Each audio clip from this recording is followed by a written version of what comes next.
bit more. Because may tour po Meron siya po sa siya. Yeah. He's one of the most requested namin na lumakasama talaga sa concert. Pero fate did not allow it. Lure for baka sa next concert po sana. Yes. Yun din po yung reason ba't gumawa kami ng cover with Miss Julian. Kasi since sumama kami sa concert, parang tinignan namin yung opportunity to work with her through a collaboration sa yung Closer and Football na cover ko na.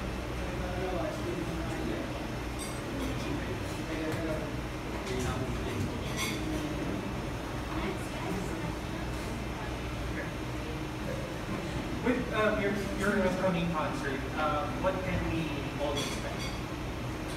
Is there going to be like something different or that we're going to see there that we're not seeing right now? Or Actually, ano po, since we came from the show, the dub, tapos we were kind of, hindi man stop, hindi man slow down, pero we needed to like relate ourselves to the show. Kasi we came from that show. And so limited lang po yung like direction na pwede i-take ng POV in terms of music, has to be like pure ganito, pure ganyan. And right now, we feel free, more free na now.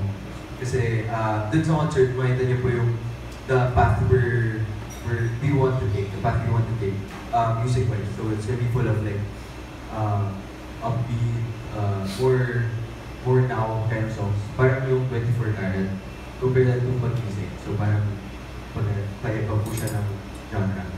And medyo sinadya po yata rin ng production na ibahin yung mga coaches or yung mga nagpa-mentor sa amin ngayon para ibang flavor na rin po yung i-present namin sa audience. So siguro different perspective po ngayon yung mga natutunan din namin and ipapakita namin sa concert. what type of songs are we like? Yeah. Are these all? These are not all going to be covers, right? You have your own songs. Of course, we'll be performing our originals dito sa concert na to. And we have different versions of some covers as well. Tapos dito nyo makikilala yung iba't ibang kami individually as a group. Hindi siya puro group performance, puro production number. May segment dito na talagang isa-isa kami. We will show the different genres of what TOP is, who TOP really is, and panibagong performances in terms of choreography, arrangement, musical arrangement by Mr. Mark Lopez. Na actually sobrang saya namin sobrang excited lang namin regarding dito sa rehearsals sa pagbubuo nito concert na to, na we really are looking forward to that day which is on Friday. 5 days from now. Sobrang namin na. Are you still nervous, Pedro? Yes, di naman pumawala yun na talagang andun yung pressure. We are kind of nervous because it's the first time talagang we invited also some guests very close to our hearts and also in the industry na alam mo, you have to level up talaga. The performance has to be up there. It has to be something different from the usual performance. Something big. Yeah.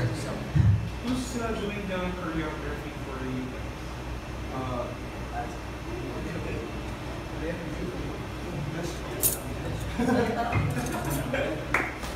Yung gumagawa po ng choreography for the concert is Sir Mac from The Maneuvers. Siya po yung focus ng plan na Juju on the Beat at saka yung jump shot challenge ko. So parang we're so blessed na maturuan niya po kami kasi world class po yung pag-choreograph niya. And si Sir Mac po ng Maneuvers. Hirap na yung the moves that he's teaching you guys. Ano naman po, sakto lang po. I mean, nakasunod naman po kami. And aside from Sir Mac, si Adrian and Joshua nag-choreo din po for the concert. Kasi sila din po yung dancers namin. So, may segment po doon na sila po yung si Adrian yung choreo. Tapos for the original, silang dalawa po yung choreo. And also yung dance workshops po namin, headed by Adlib, si Miss Jo Abuda. So, So we're gonna see something both. Actually, yun, before we had the choreography with the maneuvers, yun nga, they prepared us, we had workshops on dance.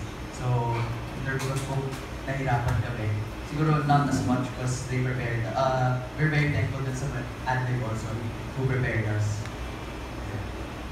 How often you practice niyo sa para sa